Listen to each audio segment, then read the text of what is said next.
우리 오늘은 맥추 감사 주일입니다. 맥추절은 6월절이 이 6월절 이후 일주일이 7번 지난 다음 날 지키는 절기입니다. 그래서 77절 7번이 7번 지난다 그래서 77절이라고도 하고 10번이 5번 지났다 그래서 오순절이라고도 부르기도 합니다. 맥추절은 우리말 그대로의 뜻을 보면은 보리를 추수한 날이라고 이야기합니다. 하지만 이 맥추절이라고 하는 용어가 번역에 조금 문제는 있습니다. 출애굽기 23장 16절 말씀에 보면은 맥추절을 지키라 이는 내가 수고하여 밭에 뿌린 것의 첫 열매를 거둠이라 라고 말합니다. 여기서 맥추절이라고 하는 히브리어 원어의 뜻은 무엇이냐면은 첫 열매 추수의 절기라는 뜻입니다. 첫 열매의 추수의 절기. 여기에는 보리 추수의 개념은 들어가 있지 않습니다. 아마도 우리나라에서는 한 해의 첫 수확이 보리이기 때문에 초기 성경을 번역할 때 이 히브리어 첫 열매의 추수의 절기를 맥추절로 번역했다라는 것이 통상적인 이야기입니다.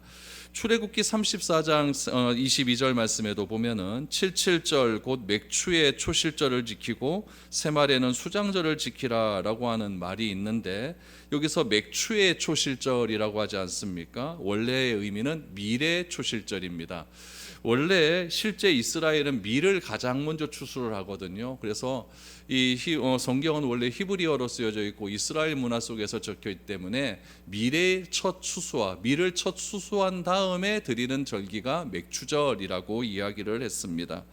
그래서 맥추절은 작물들을 처음으로 추수한 날을 기념하는 절기로 받아들이면 좋습니다.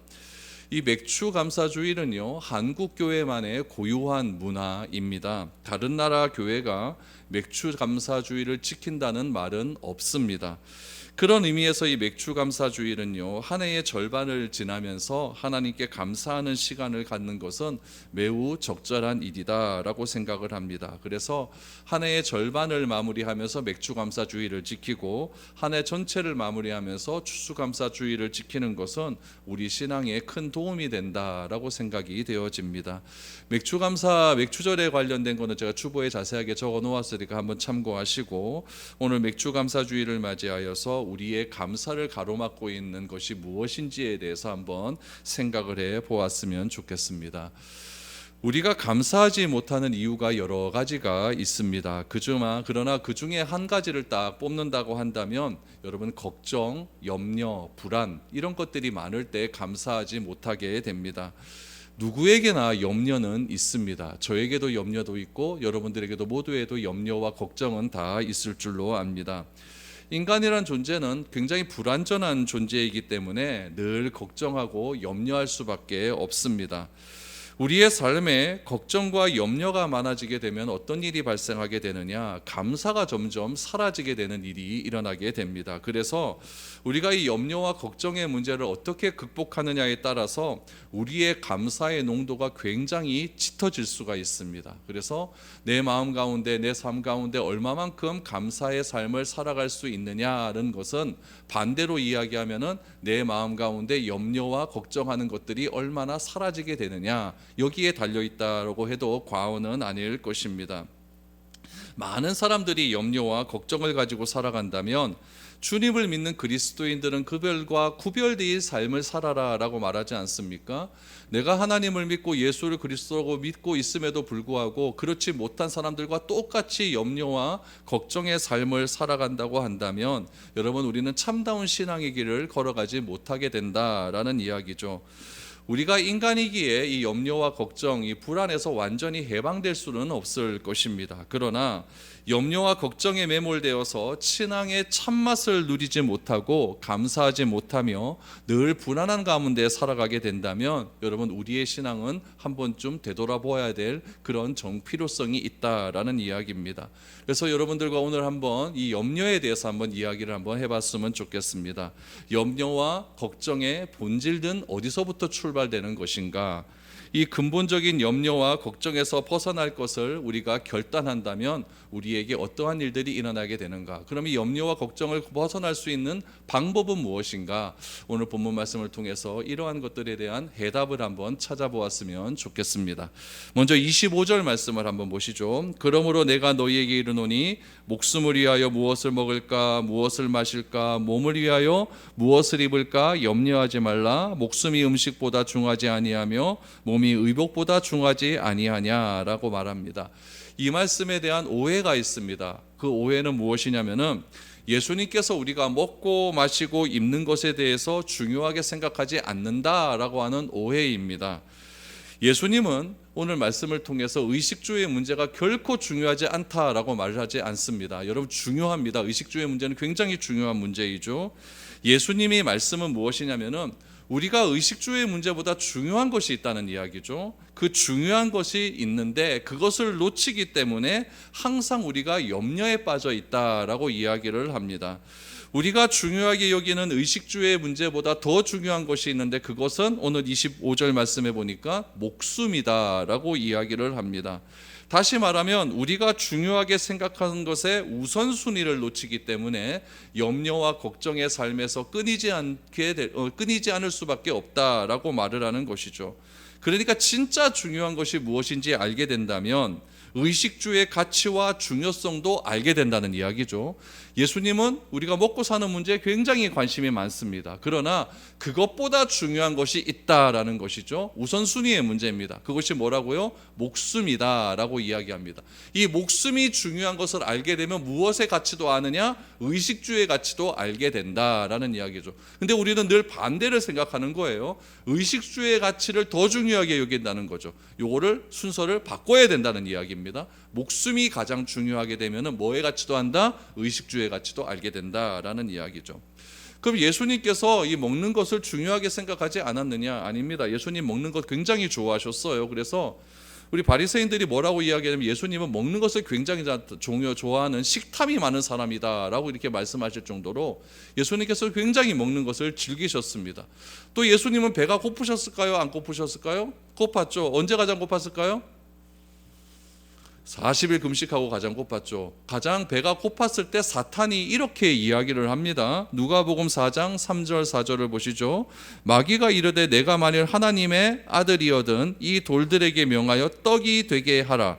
예수께서 대답하시되 기록된 바 사람이 떡으로만 살 것이 아니라 하였느니라 라고 말합니다. 여러분, 예수님께서 뭐라고 하셨냐면은 먹는 것이 중요하지 않다라고 말하지 않았습니다. 떡으로만 그랬으니까 떡을 먹어야 된다 말아야 된다? 먹어야 된다는 이야기예요. 밥을 열심히 먹어야 된다는 이야기죠. 그 밥으로만 사는 것이 아니라 또 하나 살 것이 있다. 또 하나 취해야 될 것이 있다. 그것은 바로 하나님의 말씀이다 라고 말씀하는 것이죠. 그래서 먹는 것보다 중요한 것이 있는데 그것을 놓치게 되면은 신앙이 굉장히 흔들리는 신앙이 될 수밖에 없다라고 말씀을 하시는 것이죠. 여러분, 우리가 이것을 압니까 모릅니까? 알아요. 아는데 행합니까 안 행합니까? 안 행해요. 이게 문제라는 이야기죠. 여러분, 운동하는 것이 중요해요 안 중요해요? 중요하죠. 근데 합니까 안 합니까? 잘 안 하죠. 그렇죠? 그러니까 알면서도 하지 않는 것이 있다라는 거예요. 알면서도 하지 않게 되면 그 알미 나에게 전혀 유익을 주지 못합니다. 몸이 중요하다는 것을 잊어버리면, 건강이 중요하다는 것을 잊어버리면 운동을 하지 않게 되는 것이죠. 마찬가지로 우리의 영혼이 중요한 것을 잊어버리게 되면 뭐밖에 모르느냐? 육체의 만족밖에 모른다라는 것이죠. 육체의 만족밖에 모르기 때문에 뭐에 집중하느냐? 오로지 먹는 것에 집중하는 거예요.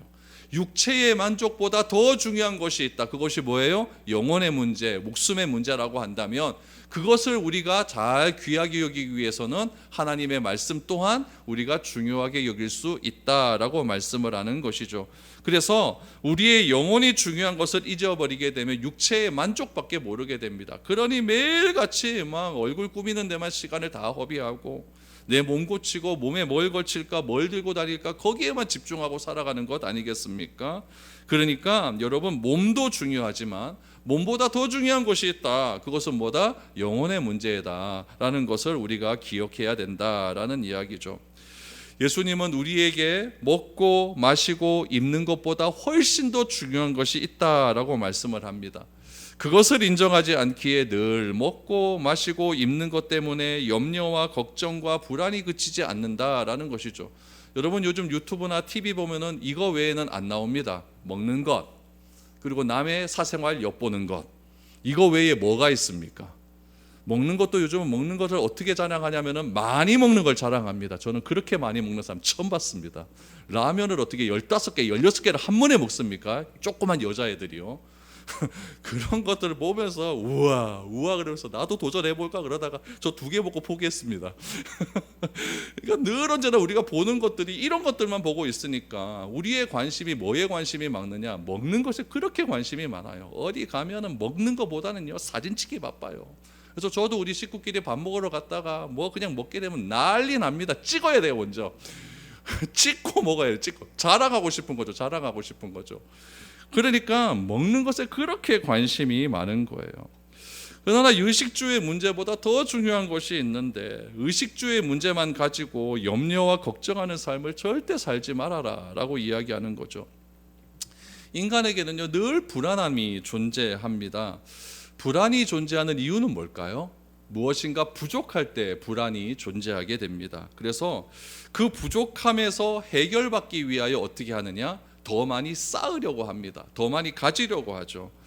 불안과 염려에 대한 거기서 해방이 된다면 여러분 우리는 더 많은 것을 모으고 쌓으려는 그런 욕망에서 벗어나게 될 것입니다. 그러나 이 불안에 모으려고 하는 마음의 뿌리로 결국에도 돌아가다 보면은 결국 그 마음의 뿌리는 어디에서 출발하느냐? 다 죄에서 출발한다는 것을 알 수가 있습니다.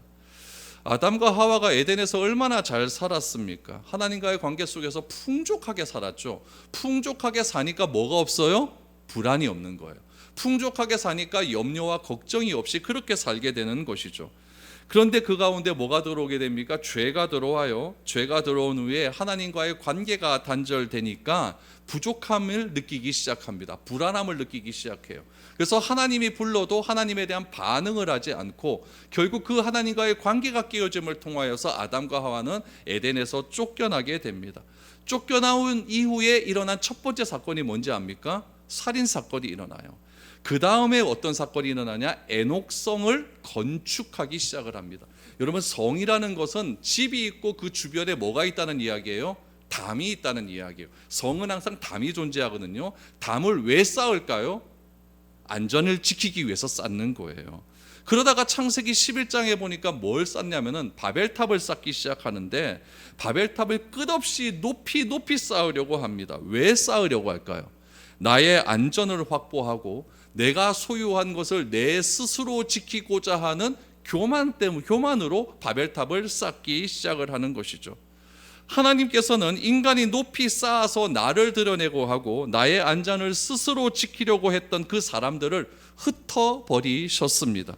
결국 인간이 무엇인가를 쌓는 이유는 뭐 때문에 쌓느냐? 불안 때문에 쌓는 거예요. 그래서 신앙을 가지지 않아도 내 안전을 지키기 위해서 내 주변에 담을 높이 쌓고 결국에는 하다 안 되니까 뭐까지 쌓느냐? 무덤이라도 높이 쌓아버리는 것이죠. 그래서 이 무덤이라도 높이 쌓아버리면 내 안전을 지킬 수가 있겠다라는 생각을 합니다. 심지어는요 어디서도 높이 쌓냐면요 뷔페 레스토랑 가서도 높이 쌓습니다. 왜 이렇게 높이 쌓느냐 그랬더니 저거 다 맛있는 거 다 없어진대요. 없어지면 다시 채워놓는데 그것조차도 불안한 마음에서 계속 높이 쌓는 것이죠. 여러분 얼마나 높이 쌓아야 얼마나 가져야 내가 불안하지 않고 얼마나 높이 쌓아야 염려와 걱정에서 해방될 수 있을까요? 오늘 본문 27절 말씀에 보면은 주님은 이렇게 이야기합니다. 너희 중에 누가 염려함으로 그 키를 한 자라도 더할 수 있겠느냐라고 말을 합니다. 여러분 걱정한다고 해서 내 키가 한 45cm가 더 자랍니까? 아니에요. 키가 자라는 것은요 때가 되면 다 자랍니다. 저는 중2부터 중3 겨울방학 때 18cm가 자랐습니다. 무지하게 먹었습니다. 진짜 얼마나 먹었는지 몰라요. 그런데 키가 막 쑥쑥 자라나기 시작을 합니다. 그때 제가 드는 생각은 무엇이에요? 이러다가 거인 되는 거 아니겠는가 이런 생각까지 들었어요. 그런데 어느 정도 되니까 자라나는 것도 멈춰요. 안 자랍니다. 그럼에도 우리는요, 염려해서 상황을 바꿀 수 있다고 생각을 하는 거예요. 내가 염려하면 키가 더 자라날 수 있을까? 키가 자꾸 자라나요? 그것도 또 염려하죠. 거인되는 거 아닌가? 안 자라요.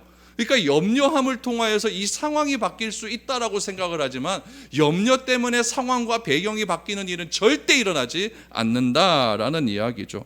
그래서 주님은 우리에게 오히려 반문하고 있습니다. 너희가 염려한다고 상황이 바뀔 수 있다고 생각하느냐? 이게 오늘 27절 말씀이에요. 그 키를 한 자라도 더 할 수가 있겠느냐? 네가 염려한다고 45cm, 50cm가 더 자랄 수 있느냐? 절대 그렇지 않다는 이야기예요.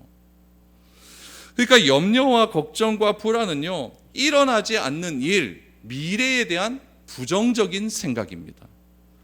이미 일어난 일에 대해서는 걱정하지 않지만 다가올 일에 대해서 염려가 정말 많습니다.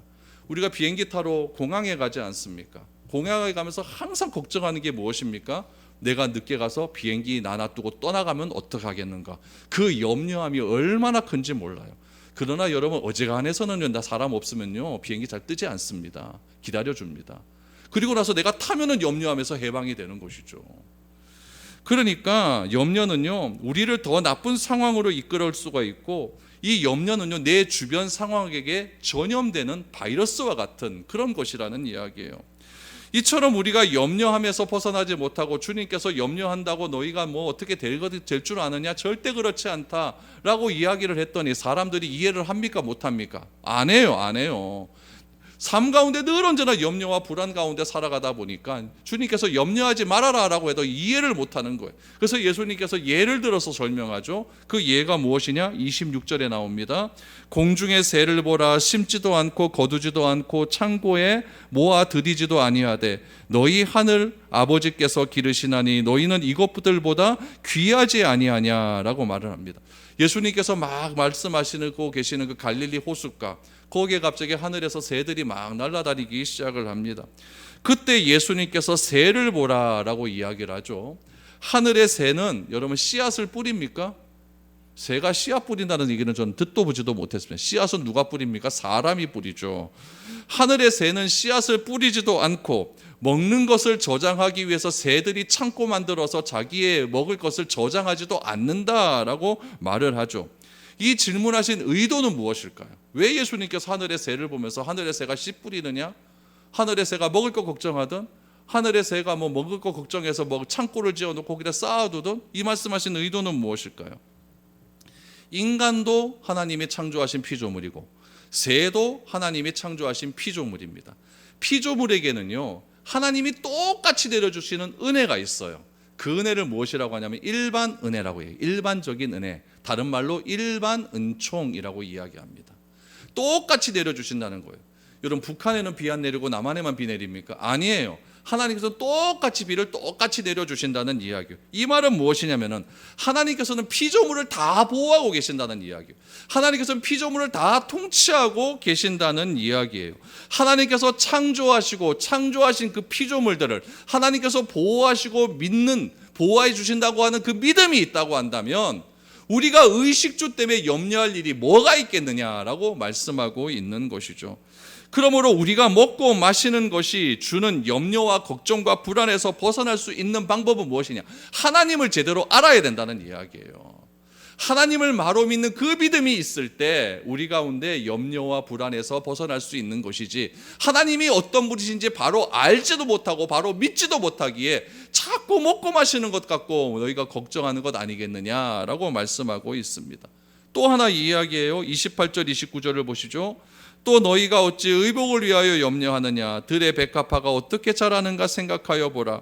수고도 아니하고 길쌈도 아니하느니라. 그러나 내가 너희에게 말하노니 솔로몬의 모든 영광으로도 이 입은 것이 이 꽃 하나만 갖지 못하였느니라 라고 말을 합니다. 하나님께서는요, 하찮게 보이는 들풀도 정말 아름답게 만드신다는 이야기예요. 무엇에 비교를 합니까? 솔로몬이 입은 옷과 비교를 해요. 여기서 가만히 보니까 솔로몬이 입은 옷이 더 아름답다는 것입니까? 우리가 하찮게 여기는 들꽃의 그 색감이 더 아름답다는 얘기예요. 들꽃의 색감이 더 아름답다는 이야기예요. 들꽃의 색감이 훨씬 아름답고 하나님이 만드신 그 피조물의 자연이 더 훨씬 아름다운데 왜 입는 것 같고 그렇게 염려를 하느냐라고 말을 하고 있는 것이죠. 성경은요, 우리가 염려와 걱정과 불안에서 벗어나지 못하는 이유를요, 결국에는 뭐라고 이야기하느냐? 우리의 믿음 체계가 망가졌기 때문에 그렇다라고 결론적으로 이야기를 합니다. 염려는요, 바이러스와 같아요.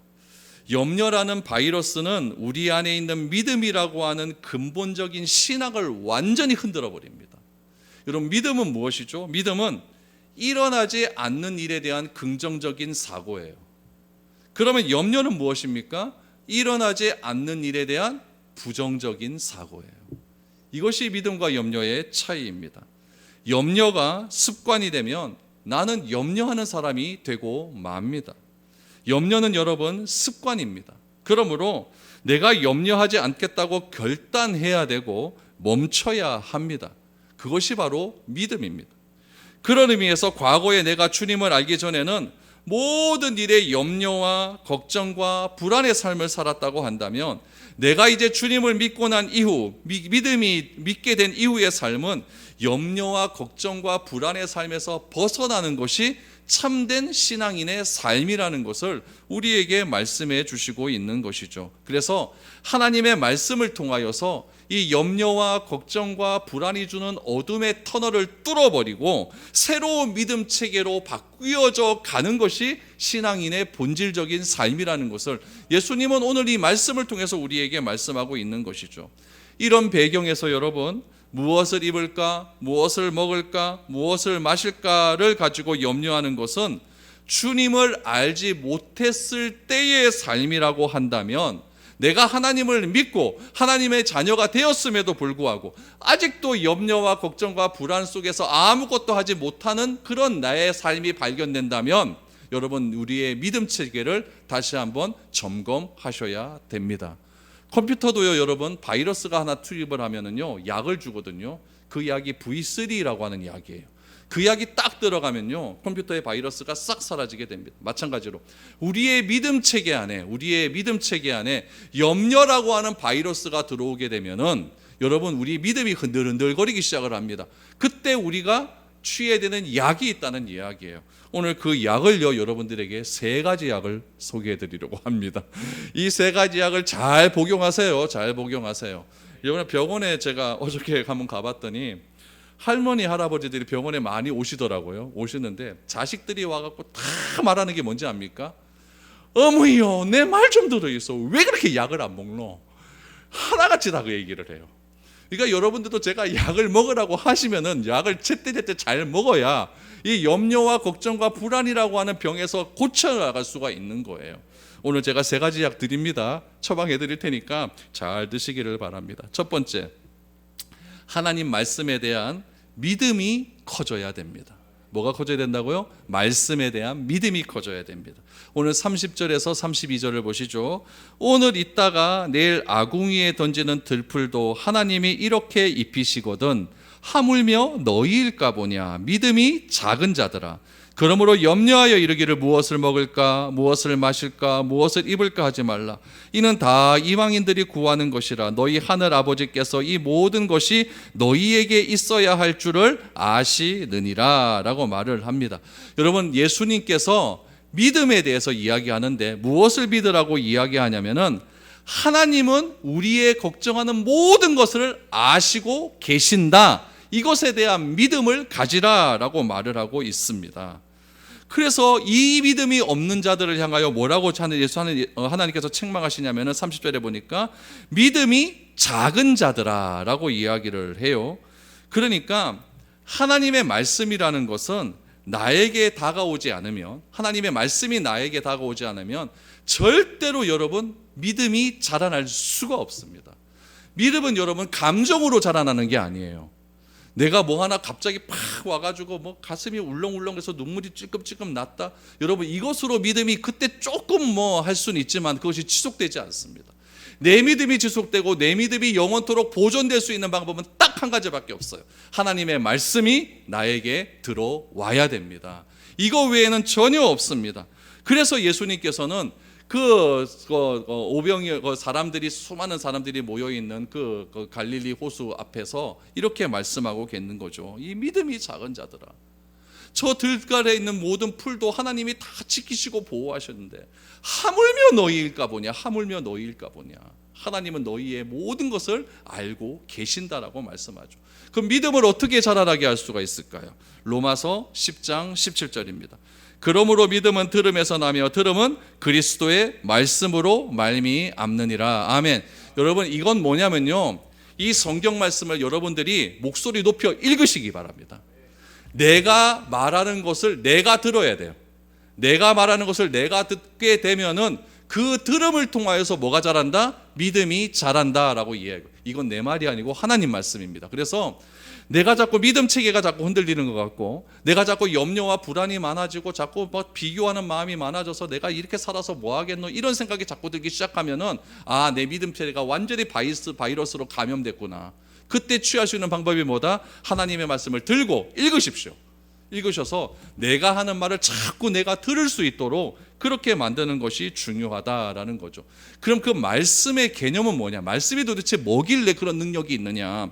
여러분, 요한복음 1장 1절에서 3절입니다. 태초에 말씀이 계시니라. 이 말씀이 하나님과 함께 계셨으니 이 말씀은 곧 하나님이시니라. 그가 태초에 하나님과 함께 계셨고 만물이 그로 말미암아 지은 바 되었으니 지은 것이 하나도 그가 없이 된 것이 없느니라 라고 말합니다. 천지를 창조하실 그때에 뭐가 있었다? 말씀이 있었어요. 태초에 말씀이 있었어요.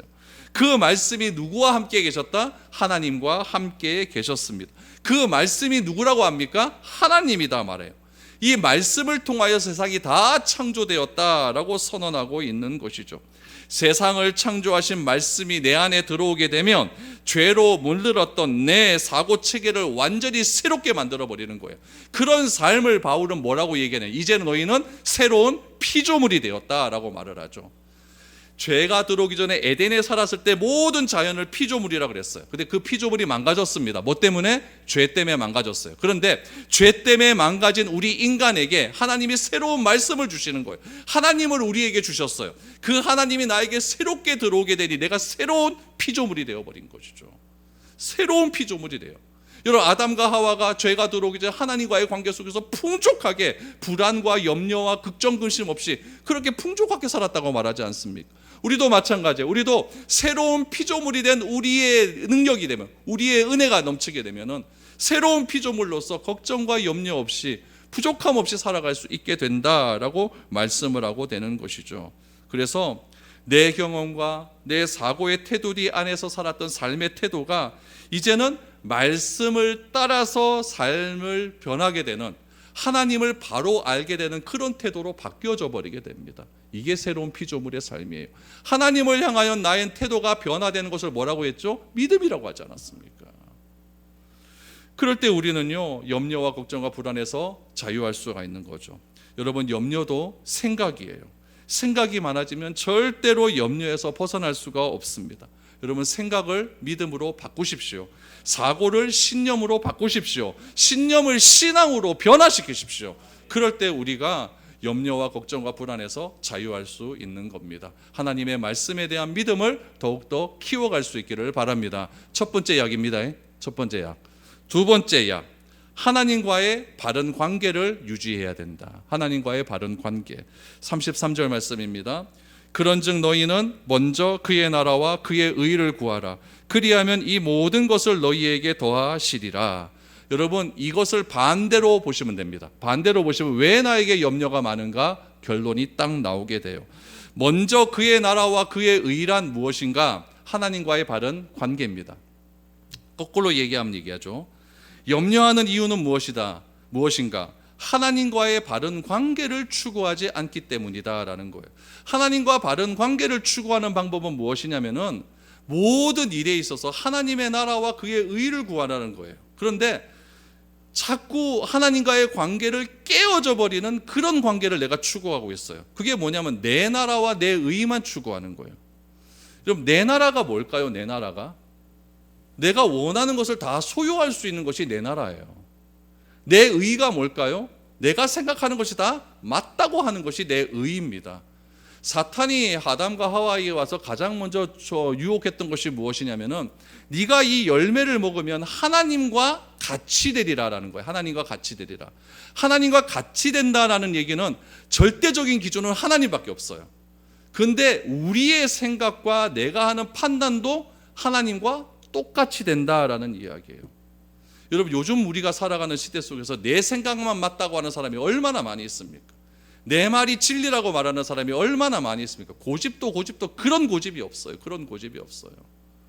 약 먹으라 하면 약을 먹어야 되는데 왜 할머니들이 약을 그렇게 안 먹어요? 약을 안 먹어요. 고집이에요. 내 생각이 맞다고 생각하라는 거죠. 우리가 살아가는 세상도 마찬가지예요. 하나님이 그렇게 딱 말씀하셨으면, 하나님이 나의 아버지시고 하나님이 내 믿음의 대상이라고 한다면 하나님의 말씀이 나의 삶의 기준이 돼야 되는 거예요. 근데 그 기준보다 뭐가 앞선 것 같아요? 내 기준이 앞서요. 그게 내 나라고 내 의입니다. 그러다 보니까 자꾸 하나님과의 관계가 깨어져 버리게 되는 것이죠. 인간의 존재는요, 불안해요. 왜 불안할 수밖에 없냐면요, 인간이라고 하는 존재는요, 죽음 앞에서는요 다 무너지고 맙니다. 죽음 앞에서 자유할 수 있는 사람이 누가 있습니까? 그러므로 여러분, 인간은요 절적으로 불안한 존재예요. 이 불안한 인간에서 나오는 생각과 야망이 여러분 어떻게 맞다라고 할 수가 있겠습니까? 죽음에서 벗어나기 위해서 나의 야망을, 나의 생각을 추구해봐야 여러분 방법이 없습니다. 우리가 살아가는 이 시대가 얼마나 불안한 시대를 살아가고 있습니까? 지금보다 더 많은 보험에 가입하면 여러분의 미래가, 여러분 안전이 보장될 것 같습니까? 그거 아니에요. 경제적으로 우리보다 앞선 나라에 가서 이민가 살면 여러분 내 안전이 보장될 것 같습니까? 그것도 아닙니다. 우리가 주님의 말씀 안에서 참된 평강을 누릴 수 있는 방법은 하나님과 딱 붙어 있어야 됩니다. 우리 전기도 보면은 전기 코드가 콘덴서에 플러그인 딱 돼 있으면 전기가 딱 오지 않습니까? 마찬가지예요. 우리도 하나님께 플러그인 돼 있어야 돼요. 그래야 하나님이 주시는 무한한 저수지의 은혜가 나에게 다 전달이 되는 거예요. 그 은혜로 내가 살아갈 수가 있는 것이지, 내가 플러그인 되어 있지 않고 내가 자꾸 전기 코드 뽑으려고 하면은 내가 어떻게 살아갈 수가 있겠습니까? 그래서 하나님과의 참된 관계 속에서 염려와 걱정에서 벗어날 수 있기를 바랍니다. 하나님을 내 삶의 인도자로, 내비게이션으로 모시는 거예요. 그러므로 지혜란 무엇인가? 하나님을 바로 아는 거예요. 잠언에서도 지혜란 하나님을 바로 아는 거라 하지 않습니까? 하나님을 바로 아는 것은 무엇인가? 먼저 하는 것과 나중에 해야 될 것을 구분짓는 것, 우선순위를 정확하게 아는 것이 여러분 참된 지혜라는 이야기입니다. 바라건대 저는 여러분들이 하나님과 밀접한 관계를, 친밀한 관계를 유지할 수 있기를 바랍니다. 내 나라와 내 의를 추구하는 것이 아니라 하나님의 나라와 하나님의 의를 추구하는 그런 삶을 살 수 있기를 바랍니다. 세 번째는 무엇일까요? 세 번째는 하나님의 일과 나의 일을 구별하는 겁니다. 하나님의 일과 나의 일을 분별하는 것.